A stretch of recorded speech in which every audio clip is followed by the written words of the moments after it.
What's up, y'all? It's TruthTiger, and I'm going to talk about my crazy door-to-door sales job that I used to have. I used to have a job going door-to-door selling windows and roofs. And how it would work is I would knock on the door, I would try to get these people to set up an appointment, and then another salesman would come in and would try to close the job.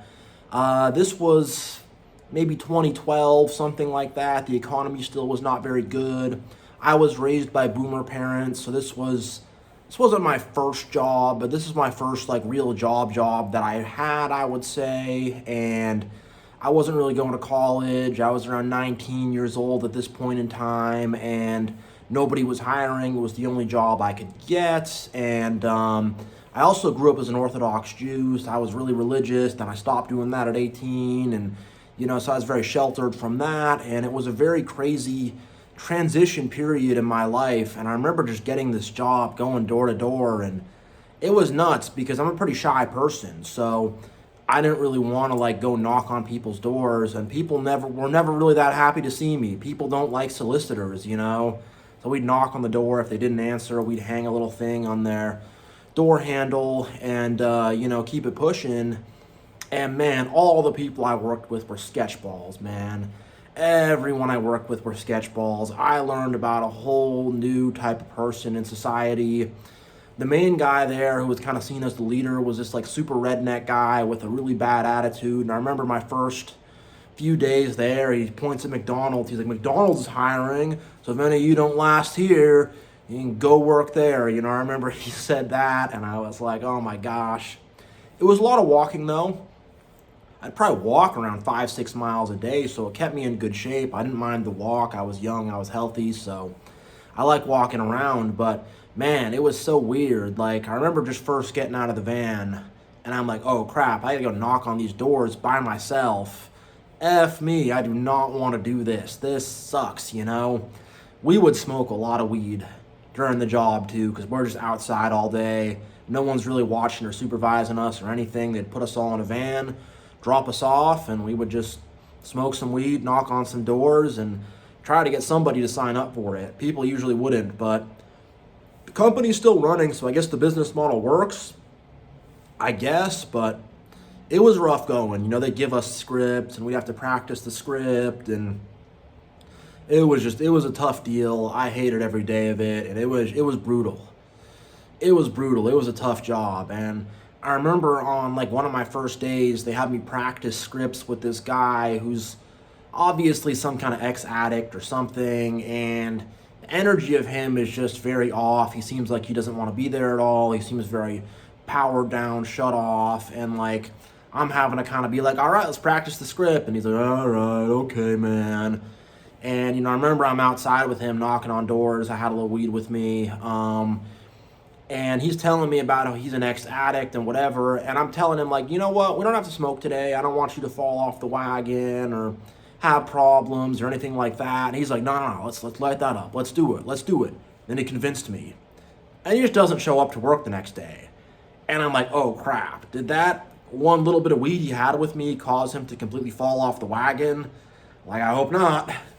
I hope not. Supposedly he was a German basketball player, an American guy. He went to play basketball in Germany. I don't know how true that was. I never saw him play basketball.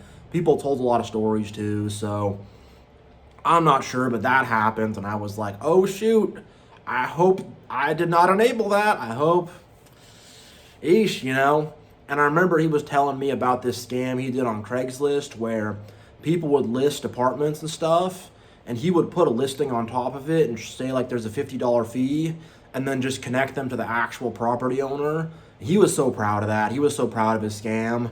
And I remember I'm thinking, like, if I ever look at a listing on Craigslist and I'm asked for money straight away, I'm not giving it to him, because it's probably this dude just scamming people.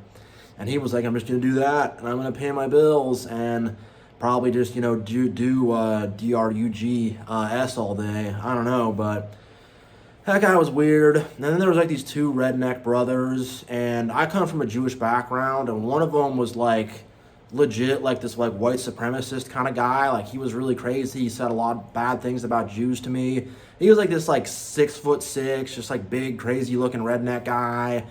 And we actually kind of became friends. We smoked a little bit. I kind of just laughed off his jokes. He didn't really care that much. And he decided he liked me and I was one of the guys or whatever. I don't know. But I remember this guy had kids and he had to pay child support. And every time his check came, he's like, $120 child support. I can't believe this. He'd always be like yelling and shouting and stuff about child support. And I mean, he was kind of a complicated character. I mean, he was a guy you could talk with and joke around with and make the time pass. And like, we're all kind of suffering together in this terrible job. And, you know, I mean, I guess I could say I formed kind of a friendship with him despite all his craziness and all his crazy views and him telling me he read Mein Kampf and him being a total nutcase, you know, but whatever. I mean, he was a okay enough guy, I guess. And then his brother was kind of like the leader of the crew, I guess. He was kind of the best salesman, so he was there, but those two dudes were kind of some nutcases. Those two dudes were wild dudes. I wish them the best, you know. I really wish them the best. I hope things can go well for them and they can get their stuff together. I mean, there was definitely a situation of extreme poverty they came from, and you know, they both had kids, and one of them, the younger brother, who was more the leader of the crew, he was like a single dad, and he was not like the good-looking brother, and they'd both been to jail and stuff, and you know, they both just rough times with both those guys. So, you know, obviously God be with them. I wish the best for them, but those two dudes were wild dudes, though. They were wild, crazy dudes. And it's funny because we got a new boss at one point. And we're in the little break room, meeting room area, and they haven't even met the guy yet, and they're just talking mad crap about him. They're just talking crazy crap about him. And he's in the other room, and he can hear everything. Literally, he can hear it all. So he fires both of them because, you know, they haven't even met him yet, and they're just bagging on him. They're just like, F this guy, who's this guy? This guy's a loser, ba-da-da-da-da. They were honestly kind of right. I mean, that boss turned out to be a problem. I mean, I'll get into him later, but they were honestly kind of right. But it's like, yo, like, not a smart move. Not a smart move. And these guys would bounce around to different companies that would have these kind of, they call this canvassers. You know, people who go door to door. So they'd be working for us, for the company I was at, then they'd get fired. They'd go to some new company, get fired there, or quit there, or something would happen there. And they just always be bouncing around between these different, like, canvassing jobs and stuff like that. But, man, it was a crazy crew. It was a crazy crew. So I'll get to the boss, you know. So we get this boss, and he's some guy who's, like, in the military police, and he kind of thinks he's a tough guy and a badass, but he's totally not. He's, like, this kind of short, fat guy, and he's obviously not a cool guy, but somehow he was really good at door-to-door sales. He's the only guy I've ever seen like this in my life, where he would call it the Jedi mind trick. So he'd have these all little weird eye contact tricks, and you know, he would somehow just get people to say yes. And for some reason, he really took a liking to me and took me under his wing, but he was just really weird and manipulative, and like, he was just like the definition of a weasel. And it's kind of like, I don't know how he could be so good at just getting people to say yes, but be managing some canvassing thing. I'm like, why don't you just get some better sales job? I don't know, why don't you go sell jet skis or cars, or I don't know, be a real estate agent or something. I guess he just didn't think big. I think he just wasn't very smart, but he was just like kind of clever and crafty when it came to this one thing. But he would like look people in the eye, be like, so we can come over, right? And somehow it would work. Somehow it would work. And you know, he tried to teach it to me. I couldn't really pick up on that. And I think I'm just not a sociopath also. So, yeah, and I think this guy was like the most pathetic, low self-esteem sociopath or whatever. But he really wanted me to be his friend. And I remember I was doing a lot of MMA at the time, and he brought me to like his little McDojo class. And I don't know, I wanted to spar with him, but he wouldn't do it because he didn't want to deal with that. But I remember I'm just like sparring with some high school kid, and I'm like hitting him with a little body shot, little head shot, and the guy's like, oh no, you know. I had a rope, I climbed the rope, and everyone was like, whoa, he's climbing the rope. And dude, like, that job was just nuts. It was just nuts. And I remember this boss I had, like, anytime we would hire a black guy, I mean, this is so bad, but he's like, all right, you're black, you're going door to door, people are going to be prejudiced, people are going to automatically be against you, people are going to think you're robbing the house, so you're going to have more obstacles to overcome. And I remember we hired 2 black guys, and that was the day we had to get KFC for lunch. And I'm like, dude, are you kidding me? Are you kidding me, man? I mean, it was just a low level of stuff, and it was a lot of like kind of criminal white guys who were like pretty racist and stuff in the crew, and it was a wild crew. I mean, there was one guy who was a year younger than me who was like going to community college, who was trying to make something of his life. He was a really good guy. Sometimes if he got a phone number written down or something like that, where you don't set an appointment, but you like tell him, why don't we call you back about it? Sometimes he'd like give one of his to me if I didn't get anybody's numbers down or make any appointments. So, I mean, people would take care of each other. Like, we would give each other weed to kind of get each other through the day. Sometimes people would even give you their sale or something to get you through the day. So there's definitely like a camaraderie of like being in the crap on the bottom, you know? There's a big camaraderie. But yeah, there were so many crazy things that happened though. Like, it was nuts. It was nuts. I met a lot of fun characters, but it was crazy. There was one guy who, he put some Colombian talcum powder up his nose in our work fan. I called in sick that day, but I heard it from everybody else. And I'm like, geez, this dude was doing bumps in the work van while we're on our way to do a job. And that's not even the worst story in terms of DRUGS, you know, or DRUGS use, you know. That's not even the worst story when it comes to that. I might have told this story before, but I had one guy who was addicted to the H, to the, you know, the opiate, the real stuff, the tar. You know, I'm not going to say it because I don't want to mess with monetization, but he was addicted to that stuff. And I think I might have told the story before in another video, but I remember I'm with him, we're doing our knocking thing, and I didn't really like knocking with the dude. He was a little bit weird. He was a little strange. I got kind of a bad vibe from him. He would like, there was a lot of stuff with this dude. He was clearly an addict of some kind. I just didn't know of what. And, you know, he would cause arguments. He would be disagreeable. He needed to get his way. He was a pain. You know, he would accuse other people of being gay and stuff, but I know he really was secretly himself. And there was a lot of stuff with this guy that I didn't like. I actually met his family, and his dad was like the fire chief and stuff, so he had no excuse to be acting like this. He really hadn't, and he was so manipulative. Oh my gosh, he was. So I mean, here's a story with him. Like, he was a black guy, but he grew up in the suburbs, nice house, nice family. And you know, he kind of knew the vibe around us, so he would always talk about how he hates Obama, and he's conservative, and all this, and all that, and he would tell that to people. But then we hired another black guy from the south side of town, and he's like, yo, what's up, man? I'm JT, how's it hanging, homeboy, ba-da-da-da. And I'm like, man, like, you're being totally different around him than you are around us. Like, what's going on, man? And I remember seeing that, being like, this dude is so fake. And, like, I remember one dude's, like, mom came over, and she was smoking with us. We're hanging out in her Suburban after work in the parking lot, and he starts hitting on this dude's mom right in front of him. I'm 19. I'm kind of a little shit. I'm kind of getting a kick out of it because it's just funny how crazy this is. But I can see the other dude is starting to see red, and it's starting to be like, I don't even want to deal with this guy anymore, you know?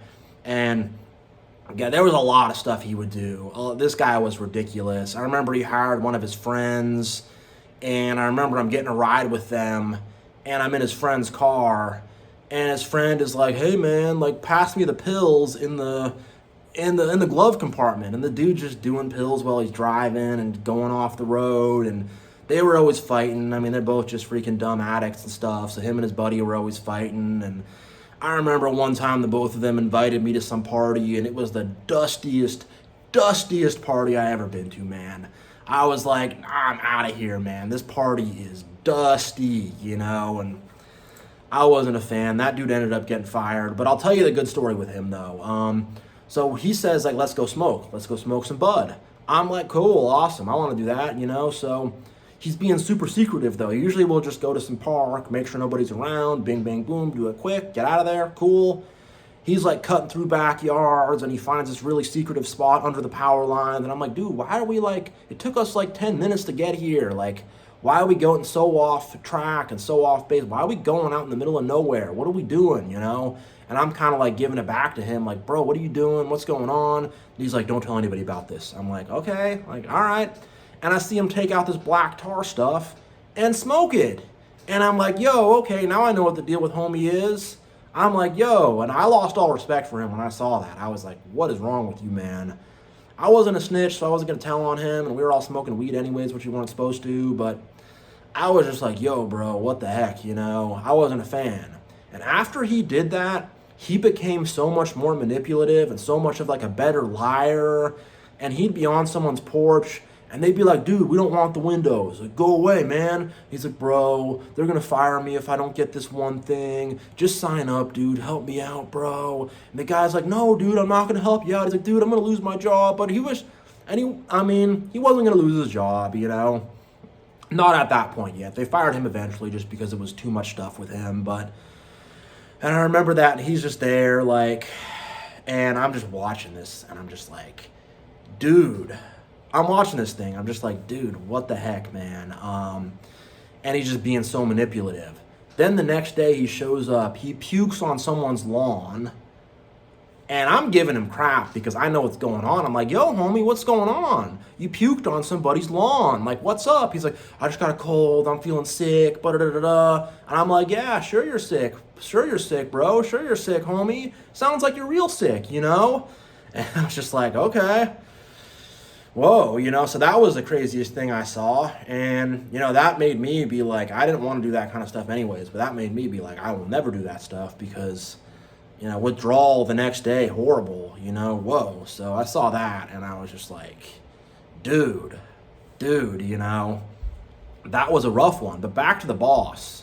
The boss would be like, he would drive the van like he was the worst driver. He'd be tailgating people. And it had our whole company logo, our phone number, everything. So the company would be getting all these angry calls like, the van is tailgating me. The van just went 85 on the highway and cut me off. The van's going 60 miles an hour down a residential street. The van is flashing their highlights at me, you know, their high beams at me. The van is like drifting around a corner. He just drove that van like an absolute psycho. And I remember everybody was like, yo, you're making the company look bad. Chill out, man. What are you doing? And he's just like, whatever. I don't care. I mean, this guy was just an idiot. I mean, the boss who ran the thing, he was a fool, man. He was just, I mean, pardon me for swearing, but he was just a dumbass. Like, I don't even know what was up with this dude, but he was just an idiot. Beyond stupid, you know. I really started to get like pretty upset with the guy toward the end of it. But I mean, he was just doing the dumbest stuff constantly. And I'm like, yo, like that makes us all look bad. And to make things worse, there were ex-employees that robbed houses in our company uniforms. So we'd go to some places and they'd be like, yo, you trying to rob us or something? I'd be like, nah, I'm just trying to sell you some windows. So people are literally casing and robbing houses in our company uniforms. Like, it was insane. It was absolutely an insane situation.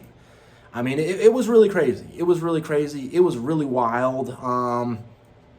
I remember I kind of befriended this one dude who was a juggalo. I never thought I'd befriend a juggalo. He was a real wild dude, been to jail, whatever, but he kind of had my back. Like, there were some areas we went to do this that were like really hood. Like, I didn't know they had such bad hoods in my area, but we went down to like Tacoma, Washington, Spanaway. I mean, that's just kind of south of Seattle, but we went in some areas and I'm like, where are we? Like, nobody's out on the street. It's just all sketchy. Like, I remember we would walk down a street and it'd be like, yo, let's hit a different street. There's something hot over here. Something's about to go down. I'd be like, okay.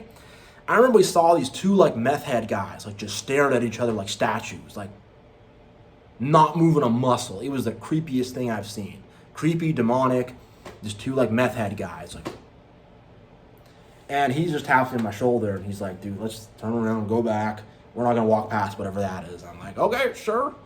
We had blue uniforms, so we knocked on a door. And then a bunch of dudes in the house, they just jump in the car, peel out, because they thought we were cops because we had these blue coats on and stuff. And then the car comes back, pulls back up to us. They're like, yo, what's up with you guys? Who are you guys? We're like, we're just some door-to-door salesmen, whatever. And then they go back to the house and keep conducting business. I remember going through here, and sometimes you'd see the cops, but they're in these busted up, beat up, funky old cop cars, and it's just like, I don't know where we're at or what's going on, but this place is crazy. You know, I don't ever want to go back to there. I don't know what the place was called. It was a while ago, but it was somewhere in the Tacoma area, and holy gosh, it was bad there. Holy gosh, man, you know. And I mean, I just met the craziest people at this job. I remember I met this one dude who was like ex-Marine. He was a cool dude, but he was from most of the people there were just from this really effed up families and stuff. And me and him had some good times, but I remember the Juggalo guy, he was, you know, so he was living with his girlfriend at her apartment. She's paying for it, obviously. And then this dude's living on the couch, the ex-Marine guy. And I'd come hang out with there. I was an idiot back then.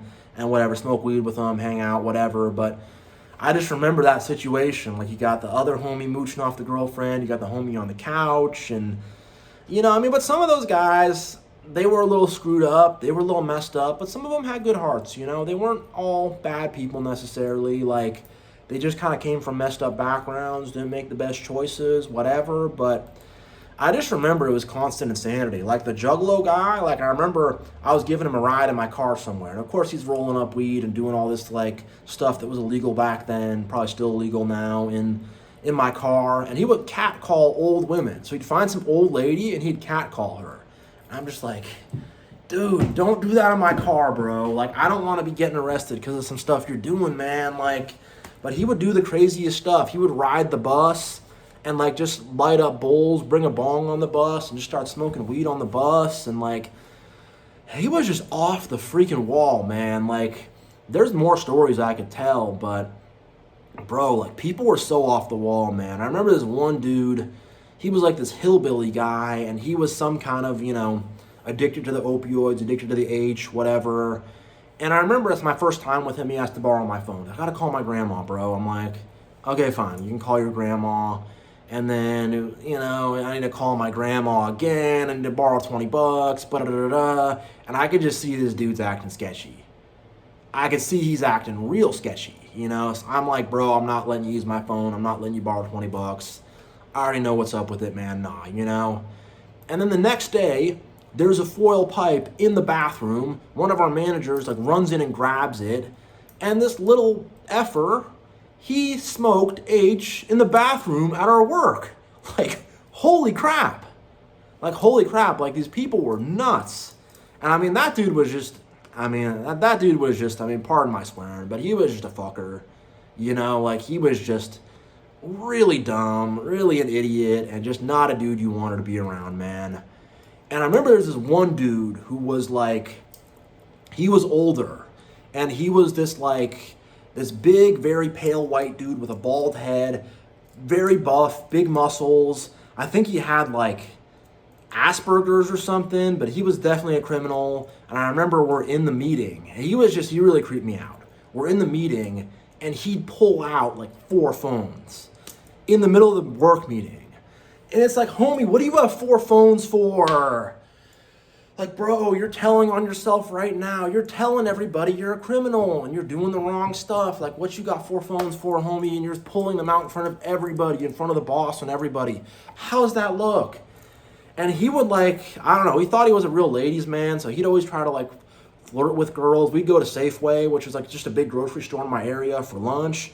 And he'd go up and stand up real close to like women. And he'd be like, hey, I'm Frank. And he's like a scary looking guy. Like, this dude looked legit scary. We all didn't like him because he creeped us out. And I remember one time, like, me and him were supposed to like go walk together and knock on doors.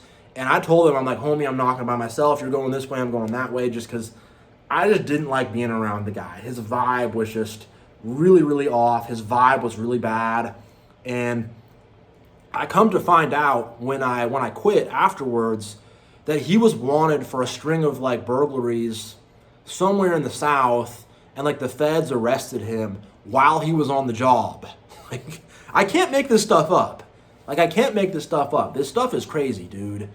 And I don't know, he tried to grow his own bud, but it was like covered in mold. And if you smoke moldy weed, it's like literally it's really bad for you. The mold can grow in your lungs, it could kill you. So I try to stay away from his stuff. And the Juggalo guy kind of like, he put me on that. He's like, yo, if you smoke moldy stuff, it's not good. You know, that dude's stuff has mold on it. Don't be smoking it. It could really affect your health in a terrible way, you know. So I remember being on that, on point on that, being like, okay, can't be doing that. But man, this dude was just, I just, you know, you be around people and you just immediately get a bad feeling.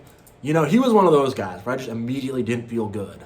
Like if there was like some like scary guy in some movie, in some horror movie, like it'd be this guy.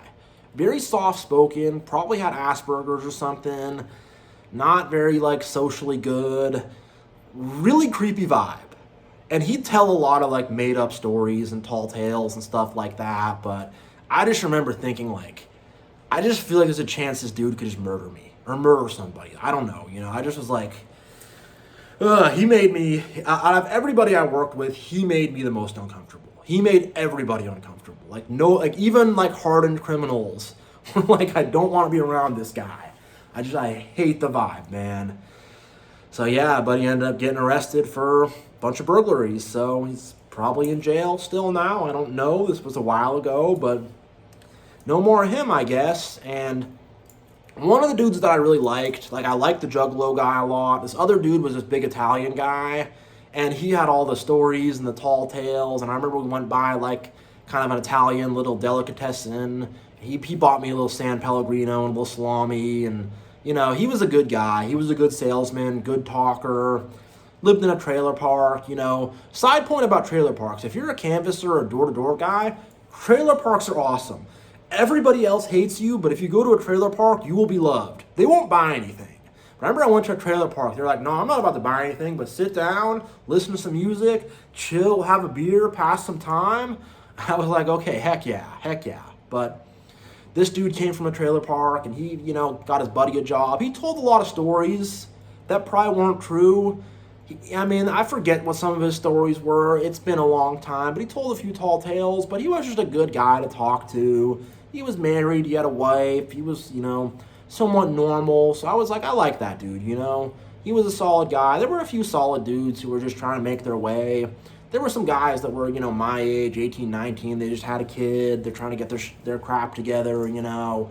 You to make some money, you know. There were some guys that were good dudes, you know. Most people, I would say, there had some kind of substance issue or something like that. But, you know, he was a decent guy. And there's definitely more stories about this that will come to mind later. But every day of doing that was just nuts. There was always drama, always craziness. The people were nuts. When I quit, I kind of crashed out on my boss just because he was so manipulative and weird, and he thought I was like his right-hand man, and I kind of hated him. I just didn't want to lose my job and just like wanted some help out, I guess. And I shouldn't have crashed out on him. That was bad. But he did end up getting fired just for being a total idiot and driving the van like a psycho. And I mean, it was just a crew of crazy freaking people. I mean, it was a crew of just freaking nutcases. And I mean, I was the one, there was one or two normal people there. But the one nice thing is I would talk with people. So I'd walk with someone, I'd talk with them, they'd tell me their whole story. If he was an older guy, he'd tell me about his divorce and this and that. If it was a younger guy, he'd tell me about how he went to jail and tried to get clean and da-da-da-da. And we'd have a lot of good talks and a lot of good conversations. And, you know, I mean, honestly, like, I don't have that many bad memories about it. I mean, some of the stuff I saw, I wasn't a fan of. That dude, Frank, you know, like, because we would treat Frank not very good. We would make fun of him and like stuff like that. And I remember I was talking to my Juggalo homie about that, and it's like, I'm like, dude, like, we make fun of that guy. We don't treat that guy that well. Like, I'm like, we're kind of lucky that dude didn't like do something crazy to us. And I remember he's saying like, yeah, like that looks like the type of dude who would kill us or something. And I'm kind of happy that nothing too bad happened with that. And crazy job, crazy experience. I just thought I'd share, give you guys some entertainment value, and just let you know about some of the trenches I came from. And yeah, I hope you guys enjoyed this video. Much love, God bless, and I'll see you all next time.